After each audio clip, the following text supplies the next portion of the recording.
The 2025 British Motorcycle Grand Prix is done and dusted, and boy, Aprilia is back on top. Aprilia, who would have thought?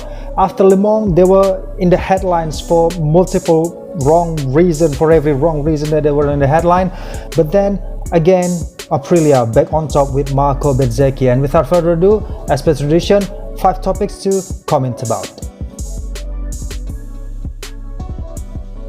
So the last few races saw Marco Bezzecchi being so frustrated. He was absolutely gutted for the performance of himself and the RSGP. Double 14 places at Jerez and at Le Mans for Marco Bezzecchi. Well, in Le Mans, we can say that it's due to the weather condition. It's very confusing between the strategy of the tire and the pit lane and so on and so forth.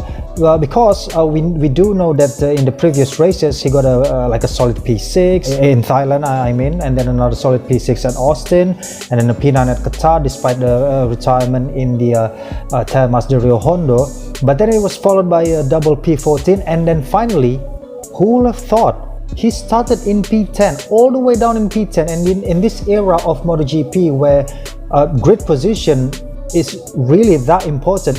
MotoGP nowadays isn't like it used to be. Back then you can start from wherever you like, 13, 14, 17, and you can still win the race. But now with all the aero things and the tire pressure, you need to do just so many management that you need to do to win a race, or just to be on the podium. So he started P10, and knowing that Silverstone is a very wide track, it's just going to be a bit easier to overtake despite all this aero bullshits. Unlike in Jerez, where all this current regulation of the aero really exposed Jerez exposed all of this weakness of the regulation, making like really minimum overtakings. But Marco barges his way through and won the race. And in a way, this kind of slaps Bezzecchi and Aprilia's victory kind of slaps Jorge Martin, because Martin kind of tried to trigger an exit clause 2 weeks ago at Le Mans. It was like a rumors that he was going to quit Aprilia because the RSGP, he deemed the RSGP as not qualified to be a race winning bike, despite him keeps on crashing whenever he rides it, and that's exactly why he's still being in a state of injury right now. So he does not have any right to say that the RSGP is not a worthy winning bike, because Marco Bezzecchi, today debunks all of that. I think this is going to be such a humbling experience for Jorge Martin. So this is something so weird that I've just found out today. I like I said earlier, I didn't really keeping up with the updates of the regulations. I genuinely had no idea that in the regulation it is stated that before 3 full laps were completed and a red flag is waved, then the restart is eligible for everyone, even for the crash. If they can still continue, if the bike is available, then they can take the restart. I did not know that. I don't know if this is some kind of an update of the regulation. I did not know at all. But the Marquez bros, having both bad and good lucks, while leading as well, they both crashed while leading. Alex was essentially leading, despite it's not even the first corner yet, but he was already in P1 when he crashed out, as well as Mark on the second lap. And yeah, it's just a good luck for them, because in the end Mark finished in P3 and Alex in P5, salvaging some valuable points in the championship. Alex in the end only loses like 2 points throughout the whole weekend, because he did get back at Mark in the sprint, winning the sprint, getting 12 points, and then Mark in P2 with 9 points, making overcoming 3 points. And then but then Mark in P3 and then Alex in P5, Mark regained another 5, making Alex only recover 2 points from Mark this weekend.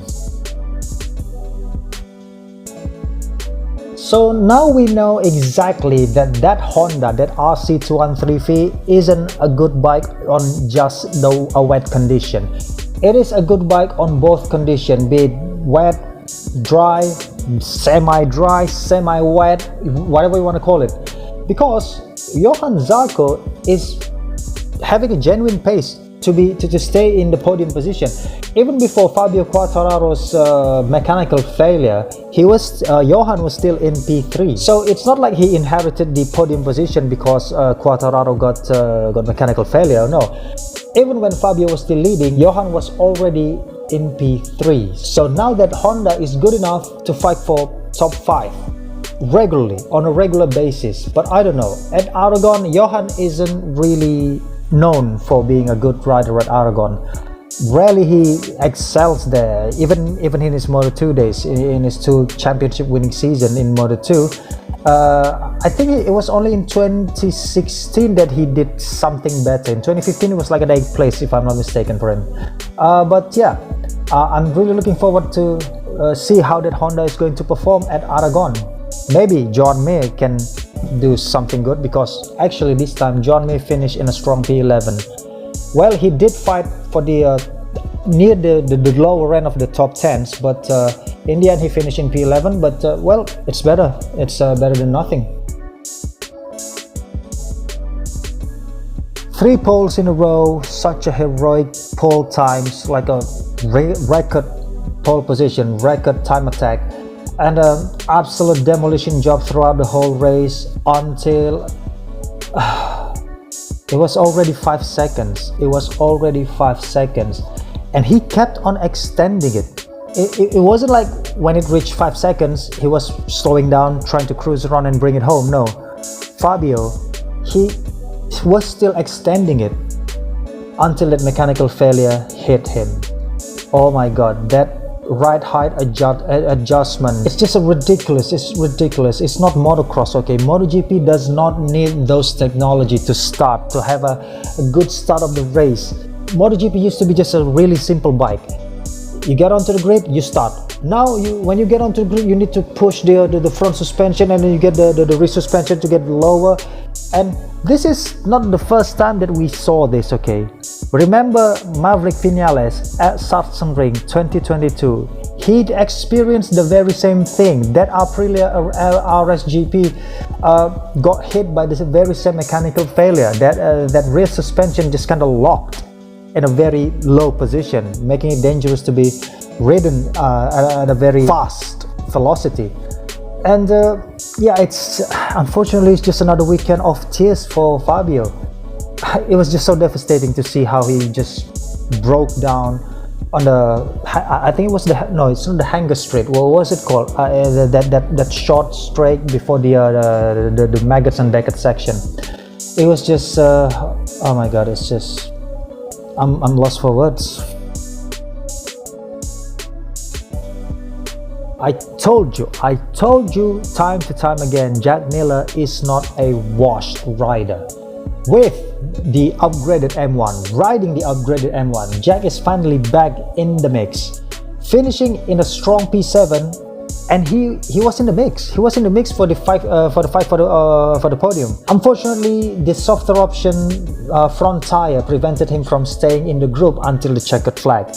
That tire got absolutely destroyed. We know that Jack Miller has this particular riding style that he pushes the front end just too much. He doesn't really have that smooth of a riding style. You know, he loves the goon riding with the bike on the lean angle, and he just kind of straight up a bit. He just has a very unique riding style, and unfortunately that riding style is kind of destroying the front tire quite easily. That's why throughout his 2 years on board the KTM bike in 2023 and last year, we saw that he was able to fight at the front in the first half of the race, and then in the second half of the race he just kind of went backwards.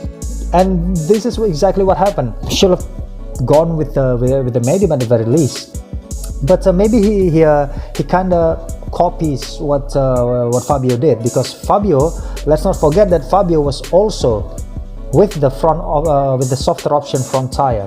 So I think from Yamaha's perspective, that was the best option. That was the best tire option available after the restart. It's not even, I mean, after the restart, the laps weren't even reduced by much. It was just reduced by 1 lap. It was originally 20 laps, and then after the restart it was just 19 laps. So I don't really get why they picked the softer option front tire for both Fabio and Jack. But in the end, it didn't work for Jack. But still, a P7 is a really strong result for the Aussie. And I'm looking forward for Aragon. We know that Jack is very good at Aragon. Remember, like 2019 Aragon, he was in the mix. Looking forward to see how Jack will do at Aragon. And that's it, I think, that I can talk for today. It's Silverstone rarely disappoints. I really hope that Silverstone will stay on the calendar for years to come. Make sure to leave your thoughts in the comment section below, and let's have a bit of a discussion. Like and subscribe for more, and until we meet again.